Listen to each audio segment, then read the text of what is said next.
Laxminarayan Temple in Heston is a large, blocky, whitewashed building topped with two small golden domes. Take off your shoes in the reception area, and the marble floor beneath your feet is not cold, as you might expect, but warm. Through an L-shaped corridor you pass a sink to wash your hands.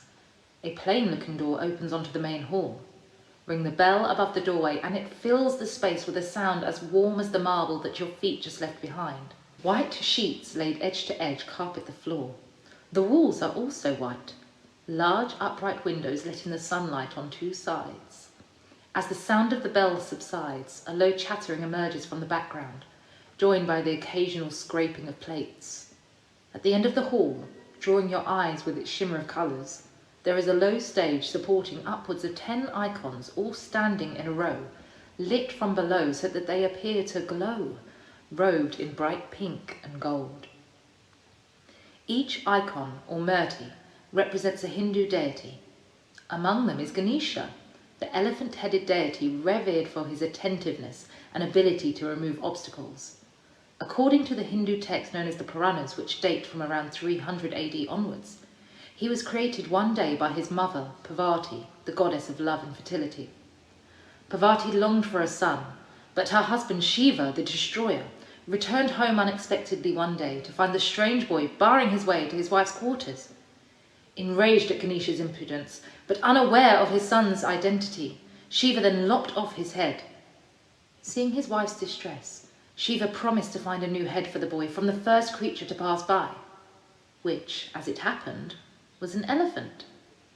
In Laxminarayan Temple, the polished white stone, which depicts the figure of Ganesha, looks almost like pearl.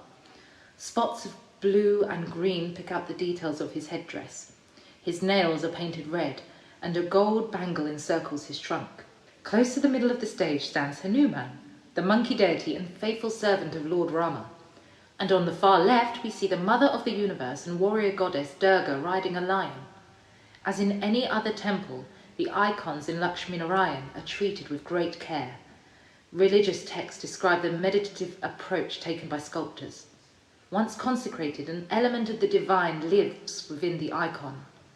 By being in the presence of the icon, saying prayers and making offerings, a reciprocal relationship with the deity becomes possible through the act of darshana, seeing.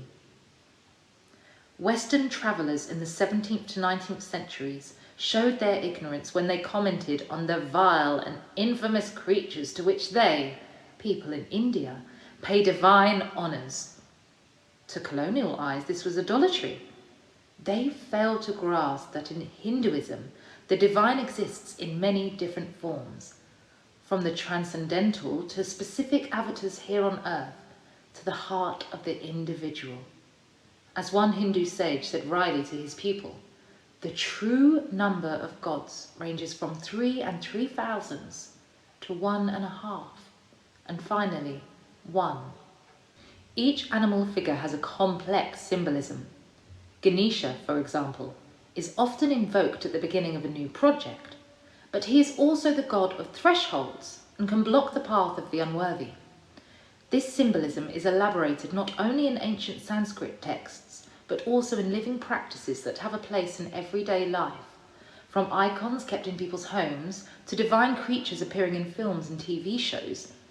It is perhaps no surprise then that animals are highly regarded in Hinduism.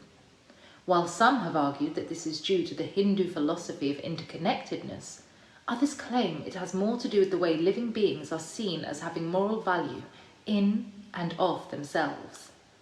Today we might speculate on how this attitude to animal life might act as a cue for extending society's tolerance to human beings too.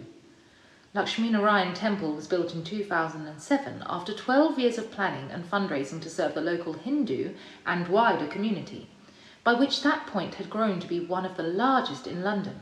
Many of those who settled around Heston had come from Kenya and Uganda in the period after 1967, when governments there decided to force out the Asian population, originally brought over as labourers and administrators by the British. In the late 60s and early 70s, pro-migration groups like Hounslow Community Relations Council clashed with elements of the local establishment, such as the Hounslow Chamber of Commerce and Hounslow West Conservative Party, who thought the refugees should be sent packing. Today, Laxminarayan temple opens its doors to people of all faiths and none